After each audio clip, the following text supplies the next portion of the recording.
आज गौर हाई स्कूल के मैदान पर उपस्थित सभी माताओं, बहनों, बुजुर्गों, दोस्तों, नौजवानों, आप सबों का मैं आभारी हूं कि आप सभी इतनी बड़ी संख्या में घंटों से यहाँ इंतजार कर रहे हैं। हम तो रउआ लोगिन के बीच में हमेशा घूमत रही ले, हमेशा अपन बात कहत रही ले। आज बहुत शॉर्ट में कहे ताकि दादा सूरजभान सिंह जी के ज्यादा समय मिल सको। इतने हम रउआ सबसे विनती करे खातिर आज कहे के चाहतानी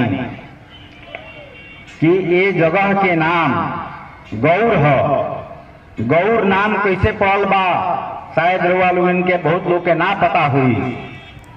माँ गौरी आदि शक्ति दुर्गा के ही एगो नाम है माँ गौरी।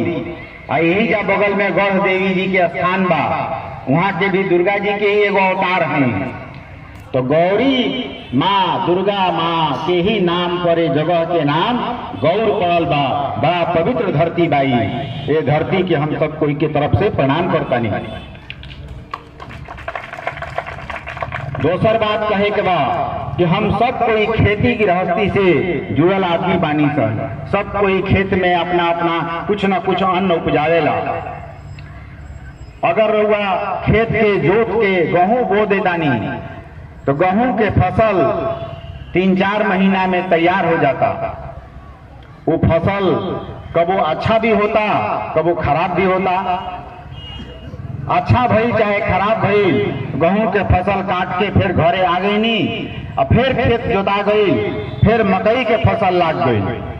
मकई के भी फसल 3-4 महीना में तैयार हो गई, वो जोता के घरे आ गई, फिर जोत के दोसर तीसरा कोनो फसल लगा दहनी 3-4 महीना के बाद।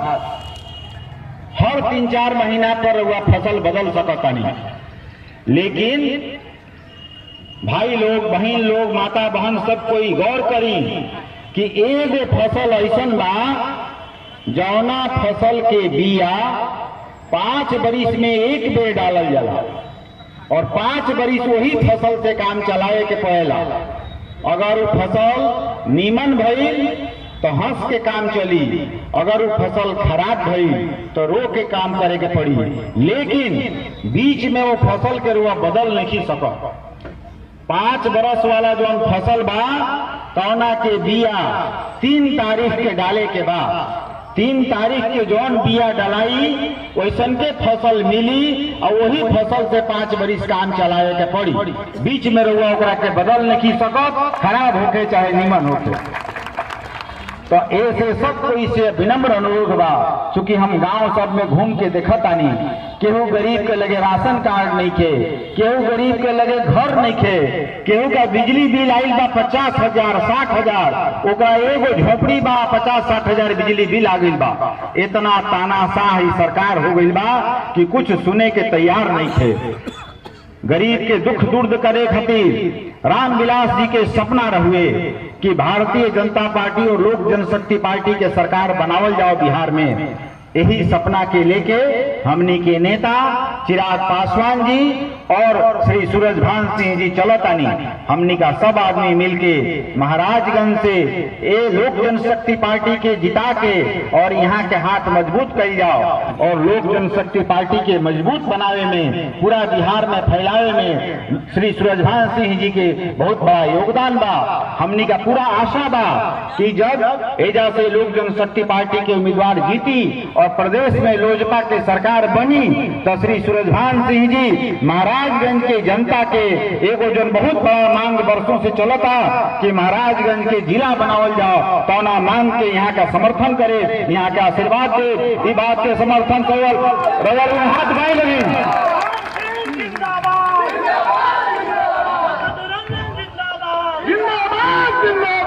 बहुत बहुत धन्यवाद रउआ सबके। और हमने के सूरजभान सिंह जी जेकरा के हमने का प्रेम से दादा भी कही ले सन, वहाँ के भाषण दे।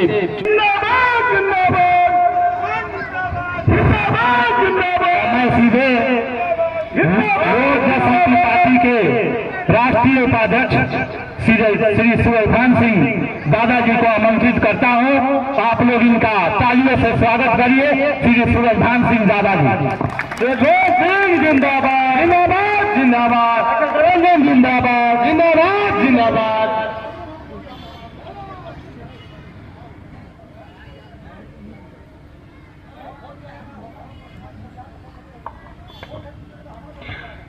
आदरणीय सभाध्यक्ष जी, मंच पर विराजमान दलित सेना के जिला अध्यक्ष आदरणीय सुनील पासवान जी, आदरणीय जयशंकर मांझी जी, आदरणीय दिलीप भारती जी, आदरणीय वीरेंद्र कुशवाहा जी, आदरणीय बैजनाथ राम जी, आदरणीय रामानंद राम जी, आदरणीय नाथ मांझी जी, आदरणीय शैलेंद्र कुशवाहा जी, आदरणीय रविकांत पांडे जी, आदरणीय सुदर्शन पांडे जी, आदरणीय अजय पांडे जी, आदरणीय दशरथ महतो जी, आदरणीय चंद्र पंडित जी, आदरणीय सुधीर पांडे जी, आदरणीय आत्मा सिंह जी, आदरणीय रिंकू,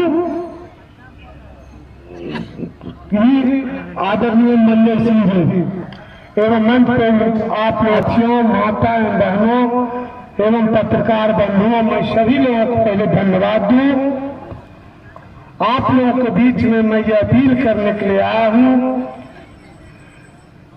कि डॉक्टर देवरंजन जी को बंगला छाप पर 2 नंबर पर बटन दबाकर भारी मतों से विजय बनावे।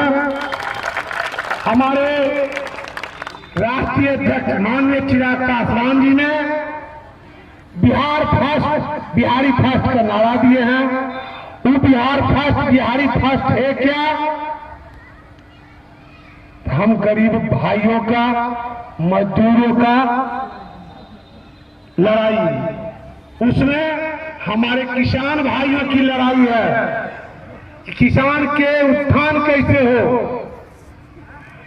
कैसे हम बाढ़ से निपटे, कैसे सुखाड़ से निपटे, कैसे ये टाल से निपटे। वे फर्स्ट बिहार, फर्स्ट बिहारी में ये विजन है कि हमारे बच्चे पूना, कोटा, दिल्ली पढ़ने के लिए नहीं जाएं, उनकी व्यवस्था बिहार में हो।